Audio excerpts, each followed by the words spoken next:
Hi guys! Thank you for visiting my channel.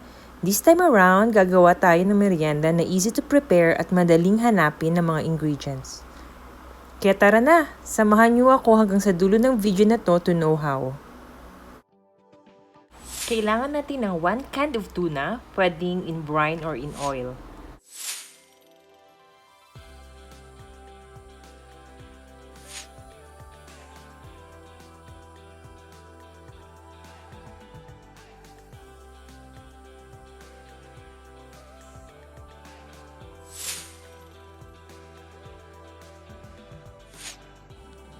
Gumawa ako ng breadcrumbs using this cracker biscuit.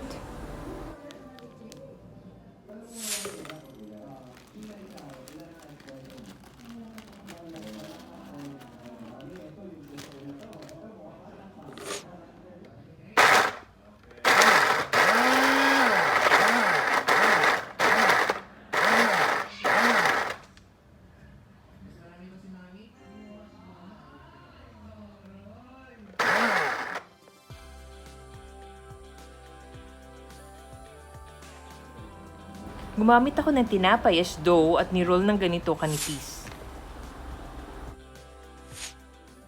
Pinili ko yung mayonnaise na may flavor at variant para mas malasa na siya kapag hinalo sa tuna.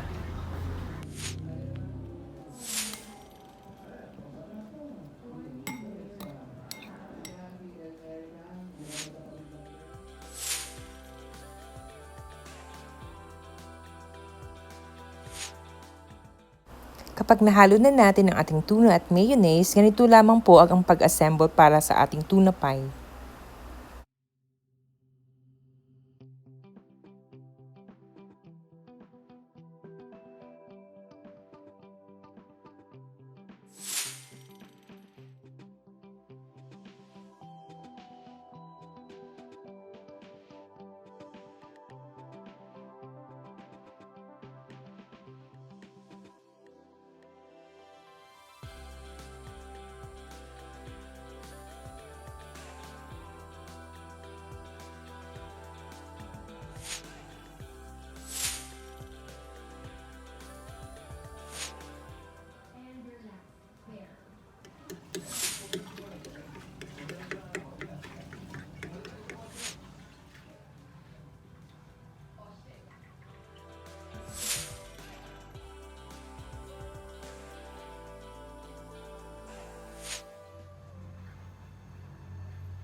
Bilisan lang natin ang pagpiprito nito dahil mabilis masunog ang tinapay.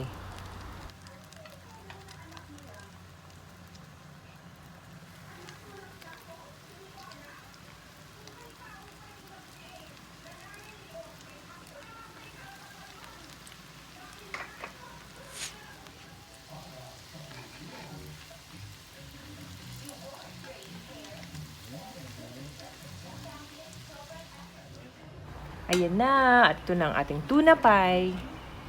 Huwag kalimutang mag-subscribe at i-click ang notification bell para sa mga bagong updates and videos. Enjoy watching! Stay safe and healthy! God bless! Bye!